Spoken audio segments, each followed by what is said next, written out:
What can we do to make sure that we don't have to wait for a crisis in order to push us to recognize that there are better ways to do the things that we're most comfortable doing? Welcome back, everyone, to the Geeks, Geezers, and Googleization Show, the home of Googleization Nation, where we talk with HR and business thought leaders about the crazy, never normal shift going on all around us. Our goal is to bring you ways to reimagine tomorrow and explore the ever-changing convergence of people, business, and technology. Here is your host, Ira Wolfe. Hey, welcome back, everyone, to another episode of Geeks, Geezers, and Googleization, winner of the Most Forward-Thinking Impact Award from the People Forward Network. I'm Ira Wolfe, and thank you for being part of Googleization Nation. And I'm Jason Cochran. If you think this is just another podcast, think again. We're the voice in the most important, crucial conversations that are confronting business leaders and people today. Our goal is to bring you ways to reimagine tomorrow and explore the impact and convergence of business, technology, and people. This episode of Geeks, Geezers, and Googleization is sponsored by our partner, Y Institute, your personal and professional GPS for a meaningful life and purpose-filled career. You'll hear more about the Y Institute and their operating system in just a few minutes. We're also going to hear from one of my favorite thought leaders, Jason Feifer, editor-in-chief at Entrepreneur Magazine. His return to Geeks, Geezers, and Googleization is quite special for me because Jason was guest number 2 in October of 2018, which is still one of my favorite episodes. We talked about why do older people bash millennials? And I think we're still asking that question. But now Jason has a new book, Build for Tomorrow, and I must say it's a keeper. I have both the Kindle and Audible versions, and if I had it in paperback, I'll guarantee you that the entire book would be highlighted, loaded with sticky notes and page corners turned. But before we bring on Jason, it's time for our Perfect Labor Storm segment. This is where on each episode we focus on just one disruptive, surprising, or worrisome trend that we believe you should know. Here's today's Perfect Labor Storm. 70% of people don't feel prepared for the future of work, according to a study of 3,000 people conducted by Amazon and Workplace Intelligence. And according to the same study, almost 80% of employees are concerned they lack the skills, and 70% of employees are concerned they lack the education to advance their careers. 58% believe their skills have gone stale since the pandemic. Another poll from Harris found that approximately half of American employees are considering making a career change this year, and 44% are already planning it. And the final study was really interesting. It shows that the average person will have at least 12 jobs during their lifetimes. There's another landmark study from Australia that indicated that today's young workers will not only have those 12 or more jobs, they will likely hold those jobs in 5 different industries. As we've discussed so many times before, Ira, the future is both fascinating and terrifying. I actually just learned this week the scientific reason for why it's hard for us to project ourselves into the future. When we project into the future, our medial prefrontal cortex shuts down. That's the part of the brain that activates when we think about ourselves. So this means whenever we start to think of ourselves in the future, our brain actually treats us like we're a stranger. And it explains why it's so challenging oftentimes for us to do things for our future selves, like saving for retirement or staying on a healthy diet. But just because it's hard to project ourselves into the future doesn't mean that it's impossible. Imagine a world where our annual wellness exams no longer exist because nanobots in our bloodstream send our vitals to our doctor 24/7. Or imagine a world where very few of us own a car because we simply use car as a service via autonomous and flying cars. Or how about this one? The movie Avatar: The Way of Water is releasing this week in movie theaters. Imagine your consciousness being projected into an avatar to interact with the digital and physical world. But even more practically, imagine doing work that you never expected yourself to do. This has become a reality for so many people, myself included. And this is why I'm so stoked to learn from Jason today on how to build ourselves for tomorrow by embracing change and adapting faster. So with that, it seems like a perfect time to bring on our honored guest today, Jason Feifer, editor-in-chief of Entrepreneur Magazine and author of a recently released book. Let's go ahead and bring Jason on today. Hey, guys. Hey, welcome, Jason. Thanks for having me. It's great to see you again. It's hard to believe it's over 4 years since since you graced our stage. Time is a flat circle. That's amazing. Well, I'm very honored to be back. And as much has changed, including, and I can't wait to dive into build for tomorrow. Yeah. We're still asking that question: why do older people still bash millennials? We'll be asking that question till the end of time, because it's been happening for all of recorded history. So you've gone from working with Entrepreneur Magazine, prior to that, Fast Company, a couple other stops along the way. But I found it interesting, and I heard this on another interview you did. You don't like assuming the title of thought leader. No, I hate it. Why? Well, it's cliche. It doesn't mean anything. It sounds pompous. I don't really have a good term for the role and space that I occupy outside of that. I'm a guy that hopefully has something to say that people want to listen to. But yeah, to me, thought leader is like influencer, which is to say that you've just sort of the whole goal of it was to just reach some status where people pay attention to you, and that wasn't really what I was going for. So I use it when need be, but I don't think it's a great term. Curious, and I agree with you. Yeah. So it helps you get gigs, right? Yeah, exactly. Yeah, appreciate that. So tell us a little bit. I mean, again, you've been writing forever. I love your writing style. Thank you. And I wasn't kidding. I mean, if I had the paperback, I would have had it. Literally, the whole thing would be yellow or pink or whatever color. Because I keep stopping the Audible version and the Kindle version, going back and forth and writing notes, and my mind wanders. That's cool. And goes adrift. So why did you write this book? I mean, what was, and I know it was partly triggered by the pandemic, but there had to be more than just the pandemic said, hey, I'm going to sit down and write a book, because that's not easy, especially with everything else you do. No, it is certainly not easy. I do not recommend writing a book unless you are really, really ready to commit basically 2 to 3 years of your life to it. So if not more. So it really all goes back to when I first became editor-in-chief of Entrepreneur Magazine, and I kept getting this question asked of me all the time. I would be on podcasts, I would be, at events, and people would ask me, what are the qualities of successful entrepreneurs or successful people? And it was very curious to me. Why are people asking me this question all the time? And I came to realize that the answer is because if you listen to the questions that people ask you, what you discover is that people are really telling you what they think your value is to them.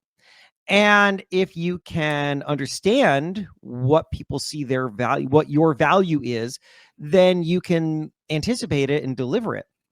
And is there anything more powerful than understanding what people want and being able to be upfront about delivering?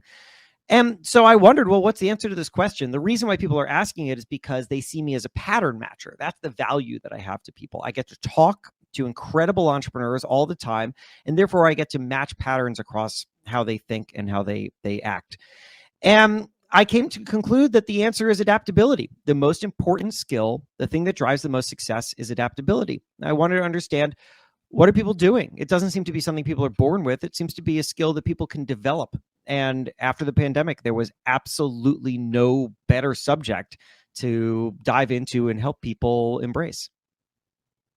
And Jason, with the adaptability in your book, you talk about the reason we need to adapt is there's kind of like these 4 phases of change. Can you explain to us what those 4 phases of change are that we go through? Yeah, so what I've found is that everybody goes through change in the same 4 phases. And those phases are panic, adaptation, new normal, and wouldn't go back.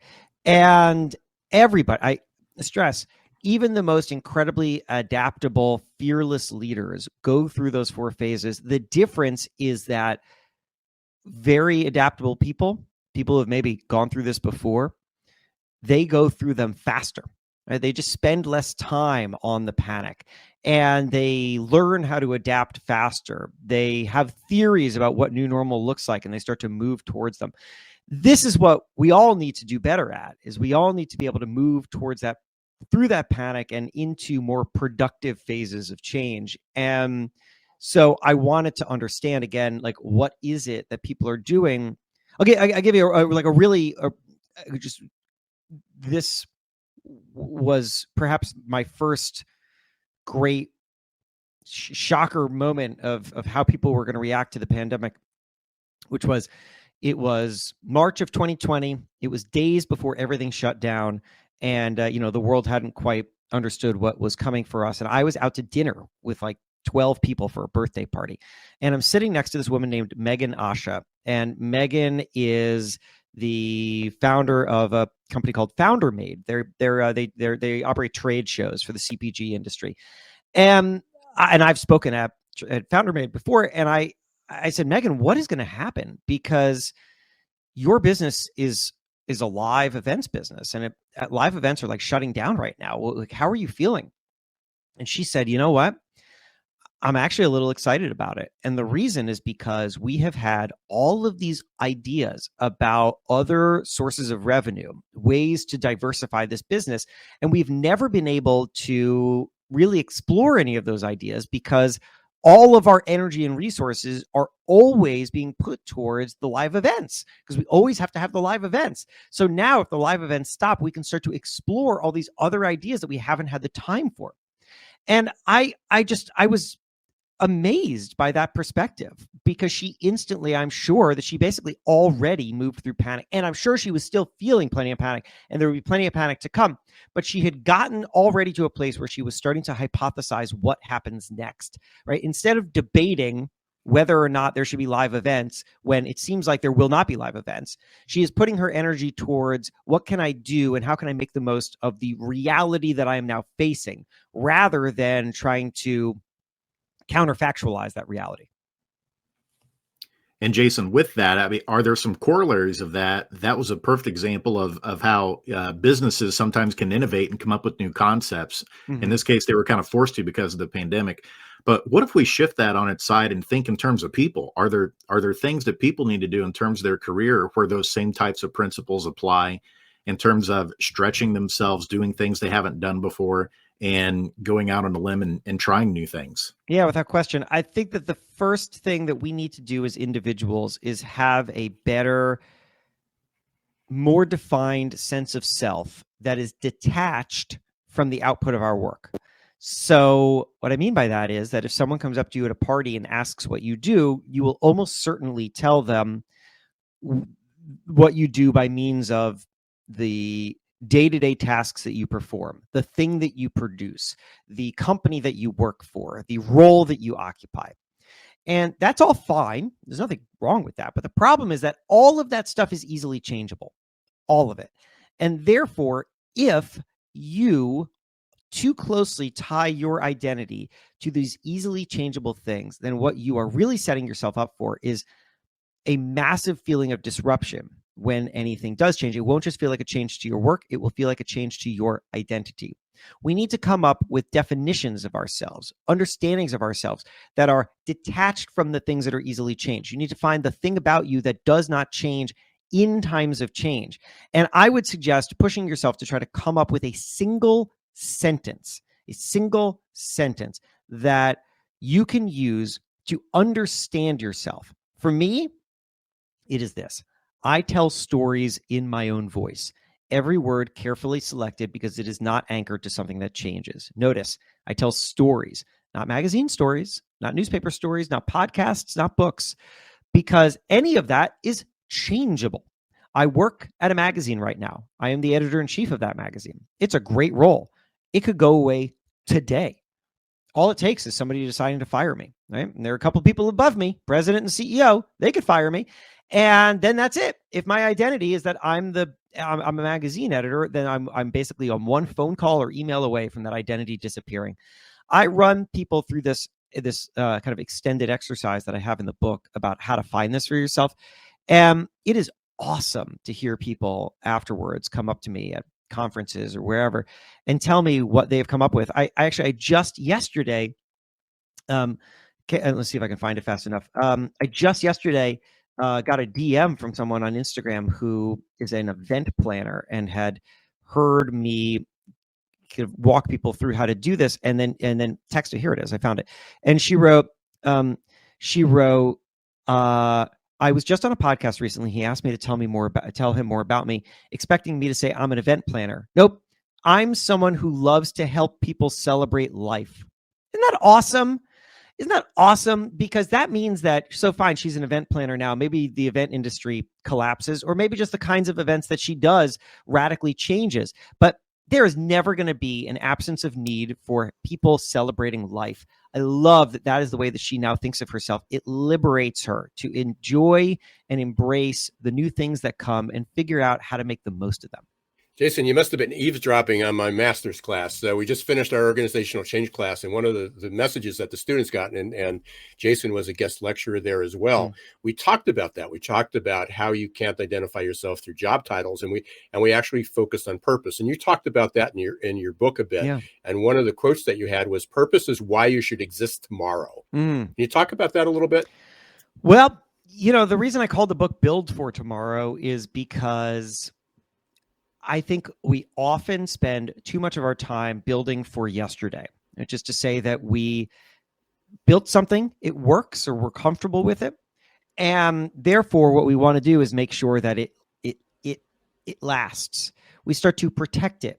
We start to make decisions about it based on our own discomfort with having to move away from these things, rather than focusing on what people need next. I think about this company, Food Stirs, that I wrote about. They make baking mixes and other packaged goods, sweets. They make sweets, and they went through a big change a number of years ago, and it was impacted the products that they were putting out. And I asked their CEO Greg about it, and I said, "Look, was it a bummer? Or was it really difficult to navigate that, to kind of grapple with that big change?" And he said, "It wasn't, because it all goes back to why we started business to begin with. Our mission," he said, "was to bring joy to people with upgraded sweet baked goods, to bring joy to people." And I think about how transformative that kind of insight is, because here's the thing. Consider that company started just by making baking mixes. And let's say that the global market for baking mixes just disappeared overnight. Well, what might they do? They really have two options. Number one is to try to convince people to buy baking mixes again, because they have invested in baking mixes. And so their incentive now is going to be to just get people to like this stuff again.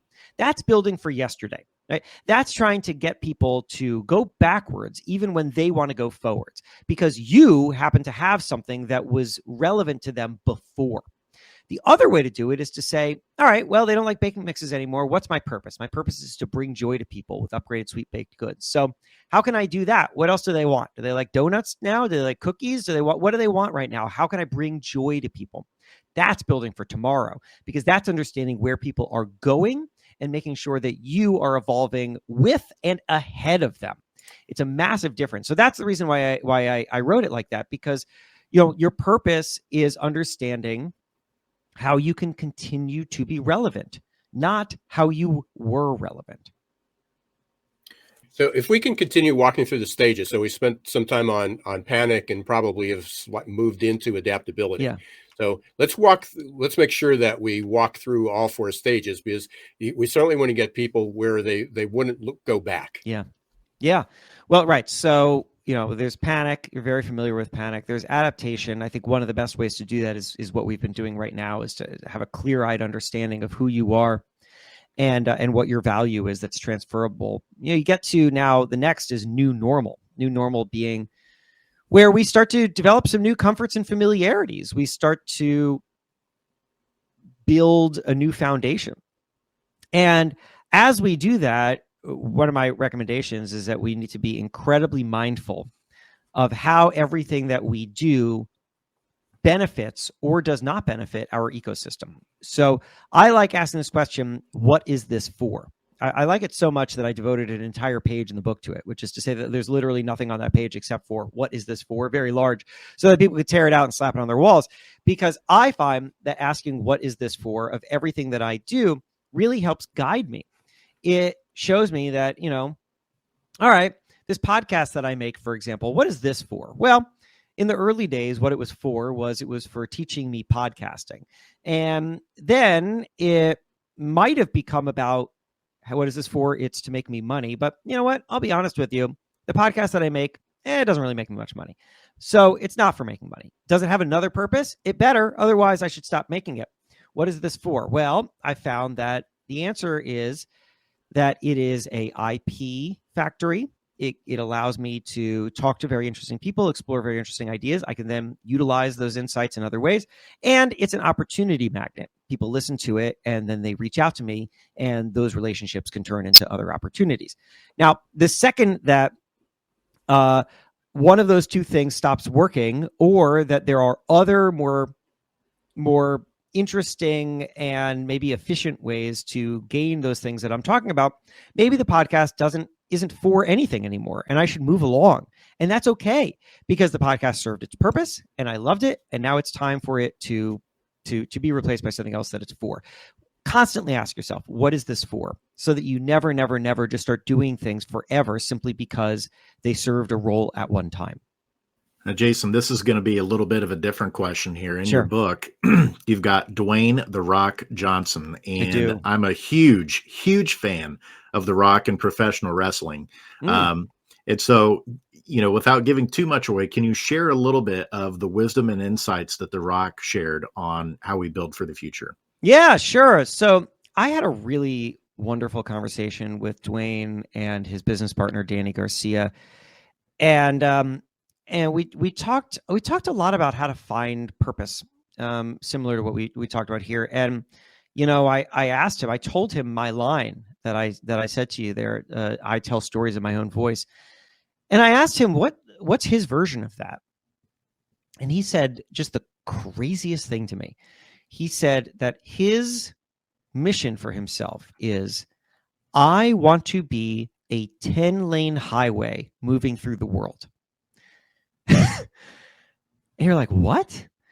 And I want to be a 10-lane highway moving through the world. The way in which he has thought about his career is that he wants to connect with people, and he wants to produce things that are valuable to people and that bring joy to people. He sees himself as really in the business of joy.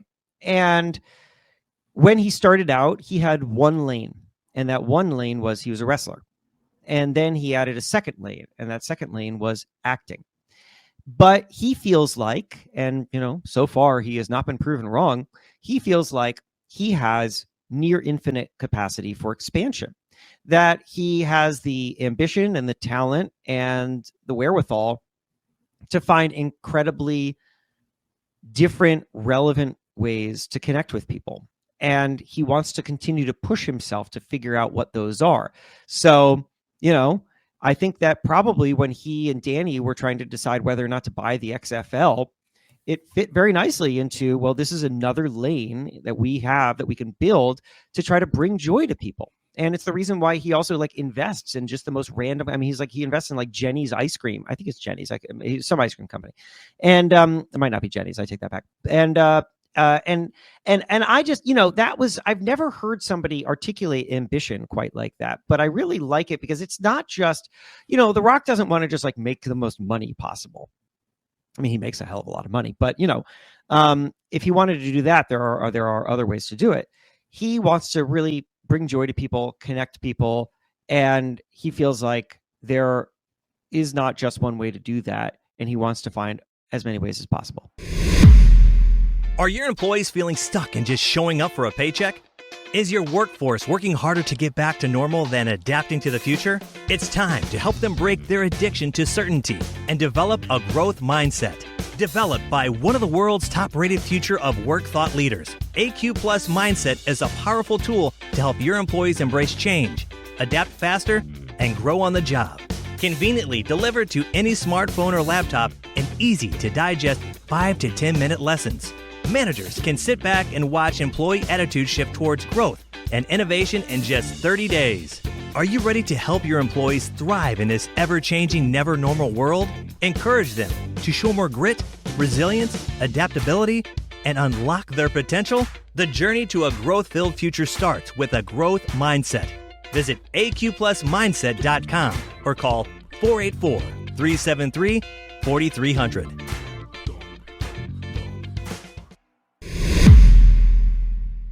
Hey, welcome back, everyone, to Geeks, Geezers, and Googlization. We're here with Jason Feifer about his new book, Build for Tomorrow. And Jason, as I was listening to the commercial, it sounds like we're in sync. Couldn't be more relevant. And we're working on separate projects very similarly. So I'd love to talk to you about that at a later time. Let's make sure, because I know you have a hard stop coming up.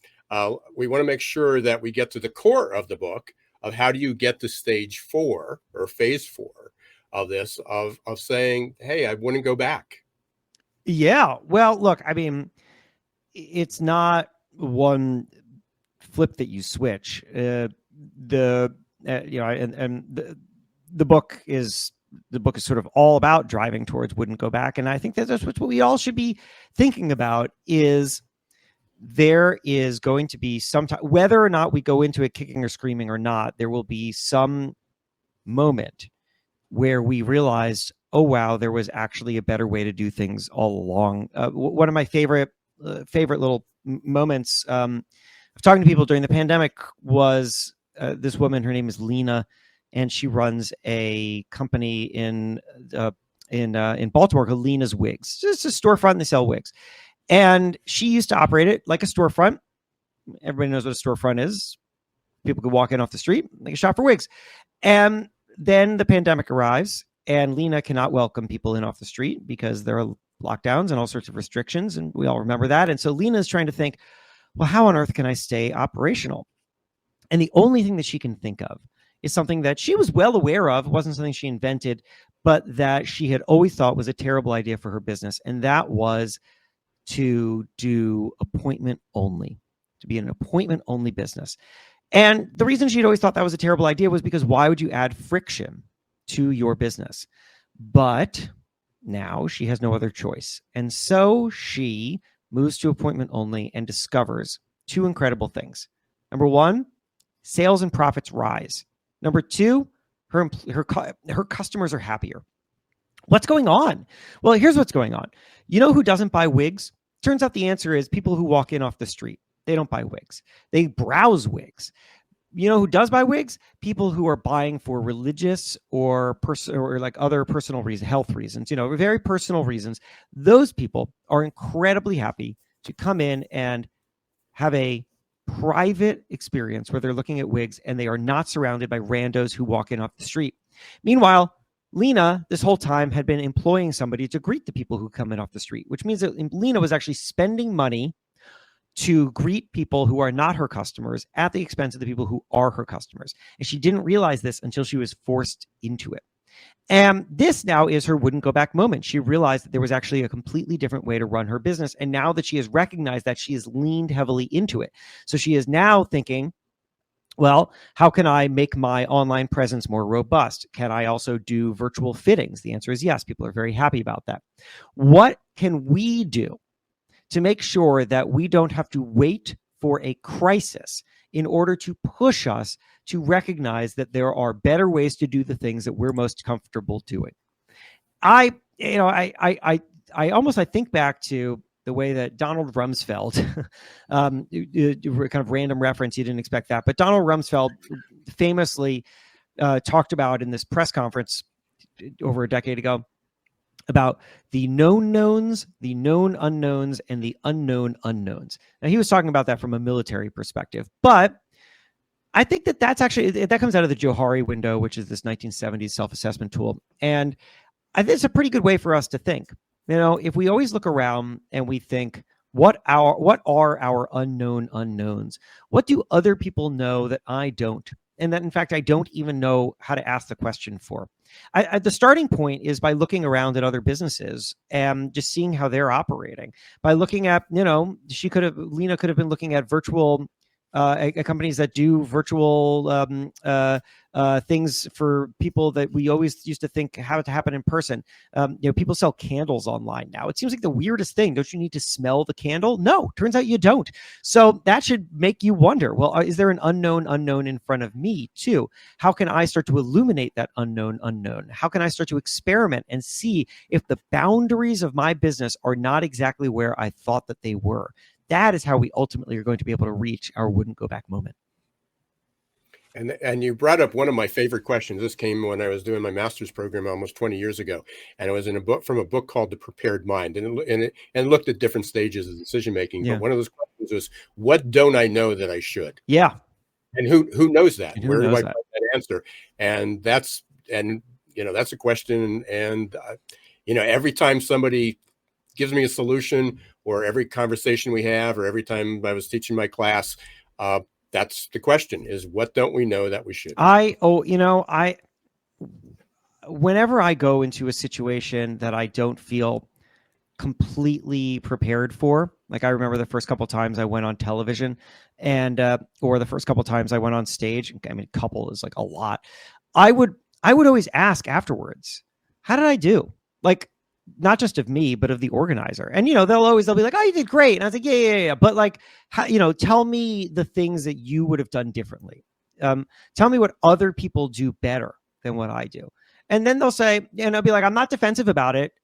You know better than me. So now you've seen what I can do. Tell me how to improve. And I'll tell you, people, they have answers. They have really, really smart answers. And I've always taken those answers to heart. It's like a little ego bruising goes a long way. Jason, I know you're tight on time, and we're incredibly grateful for you being here. And we're grateful that Geeks, Geezers, and Googleization can be named in the same conversation with The Rock and also with Barbara Corcoran. So I know you had a great interview with her, and I've been following it on LinkedIn, and it goes up, and it was a fantastic interview and fun, along with other things. But we want to make sure that we get to one of our favorite parts of the show. Two things. One is there something we should have asked you that we didn't, which goes along with that question? And then Jason's going to lead into the lightning round, and we'll get you off to your next meeting. Oh, sounds good. No, I thought you guys did great. I mean, look, I think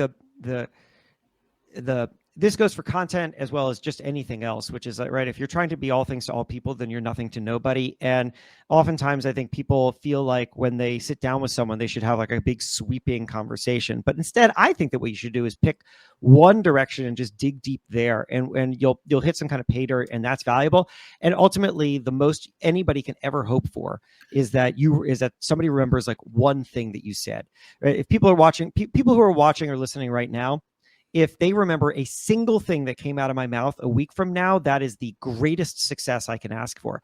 So I don't care what people ask me, so long as it prompts an interesting conversation. So I thought we did great here. Awesome. Well, we're going to go out on a high note here. We're going to do the lightning round now, Jason, just so we can get to know you better on a personal level, and our audience too. Love it. 2 or 3 questions here. Let's start with this one. Favorite band or musical artist? Oh, well, I mean, historically it was Green Day from high school, but I still have a great fondness for them. So I'm going Green Day. Absolutely love that. One of my favorites as well. How about if you could pick any superpower in the world, which one would you pick and why? Right. So outside of the superpower is that you can create superpowers, because that's a cheat. I would say that, the superpower that I would want is teleportation. I love to travel, and I can't do enough of it because it takes too long. So teleportation. Awesome. And I think that's the most popular one so far, Ira, that we've had the most for. Yeah, absolutely. I think so too. Yeah. And then number 3. Oh, go ahead, Jason. Well, it's funny. I was just going to say, I for a second there, I was thinking the superpower should be immortality, and there is something very appealing to that. But of course, then it sort of raises this question of what happens when sort of the first round of everybody dies, and is that like, do you want to live past that? I don't really know the answer to that. So anyway, teleportation. Love it. That's a really deep thought there on that look at immortality. And number 3. How about this one? We've been talking a lot today about your wouldn't go back moment. Mm-hmm. What was yours? Oh, gosh. One of yours. There have been so many, but I'll say, very, very briefly, because this is lightning round. I got into this job, editor-in-chief of Entrepreneur Magazine, as a media guy, and I saw it as a media project.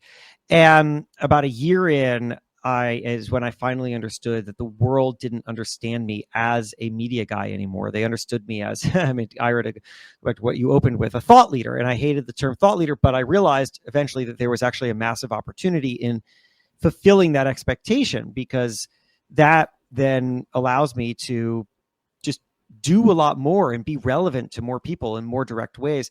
It took me an incredibly long time to understand what that actually meant and how I had to think differently about myself and my career and how I reach and relate to people.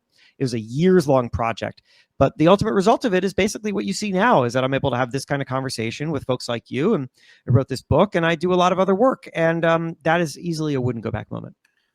Love it. And of course, even though you may not like to call yourself a thought leader, the perception of everyone else absolutely is that you are, and you're making valuable contributions. And we appreciate you sharing those with our audience today and for helping Ira and I learn. But before we let you go, the name of the book again is Build for Tomorrow by Jason Feifer. You can buy it on Amazon. Also check out Jason's website, jasonfeifer.com. The Feifer is spelled Feifer. And check that out. Jason, any other ways that folks can get in touch with you and learn about the work that you're doing? I mean, you did great there. It's also available in ebook and audiobook if that interests folks. Ira knows that already. And you can find me on social media. I'm very active on LinkedIn and Instagram in particular, and always happy to engage. Thank you, Jason. It's great to see you again. I can't believe it's 4 years. I know. Congratulations on the book. It's been a partner on my side. It's again, one of the advantages of digital and audio is that the print doesn't wear off. That's true. Yeah. So, it's been by my side for a while, and I've got a million references. So people will keep hearing about what you're fantastic. Those long-lasting quotes. So thank you. I know you got a busy schedule. Appreciate you carving out some time for us, and wishing you a happy holiday. Oh, thanks, guys. I really appreciate it. It was such a joy, and take care. Ira, I was taking copious notes in today's episode. Well, I already have like 3 documents going. Right? You got the Google Docs pulled up in the background. I love it. Yep, I do. So I'll give you my takeaway. And this was something that I pushed out right before to promote this. And as I was reading it, I kept coming across it and going back to it. This is almost verbatim a quote from Jason's book. He didn't say this directly, but this is sort of the summary. We're building the future on shifting ground. We can't anticipate tomorrow's needs, but we can anticipate that tomorrow will have needs, and those needs will be different than today. And that fits so well into what we're talking about, purpose and adaptability. It absolutely does. One of the quotes that aligns with that he shared today that just absolutely stuck with me was, he said, find the thing about you that doesn't change when everything else around you is changing. And again, it gets back to your why. And that was the context of the conversation when that came up, was if you don't understand who you are and you detach that from just stating the title or role of your job, if you haven't done that, that's the first step in understanding who you are and thriving in this ever-changing world, because he's right. That's the piece of you that's going to remain constant when everything else is changing. I'll tell you, Ira, the other one too, and I'd love to hear your comments on this one. The other one I jotted down that just hit me like a bolt of lightning was, he said, we spend way too much time building for yesterday because it's comfortable. I mean, that just, and the name of his book is Build for Tomorrow, but I can't tell you the number of people and leaders and organizations that often say, we're okay with status quo for right now. You know, we'll deal with that problem when we get to that point. And if you're listening to Jason today, he said, absolutely, that's not how we need to go about thinking about problems and the future of work. We need to start building for tomorrow, today. What did you think of that particular quote, Ira? That sort of led into the purpose. When, we talked about purpose is why you should exist tomorrow. Purpose is your roadmap. But there was something else that, again, I don't know if he mentioned it today or this was a note that I had before, but he talked about that nobody really cares what you did yesterday, except employers. It's really, nobody cares what used to work. And even employers are, they're starting to question, how much experience do you need? How much education do you need? What type of education do you need? When did you get that education? What did you learn from that education? How can you apply that education to what you're doing now? And when you start asking that question, it really exposes, how are we going to evaluate workers, employees? How are people going to evaluate what their worth is? How are they going to remain relevant? So I think you hit upon a great, a really significant area there. There was another quote that he had, and then we want to talk about what's coming up too, because we got this is just the start of some great conversations that we're going to have. And this was from a sentence in a statement in his book that I wrote down, is our moment is now, but only if we're willing to seize it. It's so many exciting things. And so we want to thank you, Googleization Nation, for getting us into the top 1% of podcasts. Without you being loyal listeners, that would be impossible. We want to thank our partners at People Forward Network and also our sponsors at Y Institute for making the show possible. And if you haven't liked and subscribed on your favorite audio platform, please do so. And we also have a free community that's bringing together some of the best resources on preparing you to lead in the future of work. The name of the community is Googleization Nation. And so you can go to googleizationnation.com and it's free to join, no cost. But we are going to have some exciting announcements in 2023 about some additional benefits that'll come along as being a member of Googleization Nation. So until next time, I am Jason Cochran signing off. And I'm Ira Wolfe. And once again, we're very, very grateful for Jason Feifer taking the time. Check out his new book, Build for Tomorrow. And thank you, everyone, for being part of Googleization Nation. If you're not, go to googleizationnation.com and register. It's free. And until next time, don't let the shift hit your plans. Thanks for watching Geeks, Geezers, and Googleization. Be sure to listen to the podcast and follow us on YouTube. This show was produced and edited by Hilton Productions.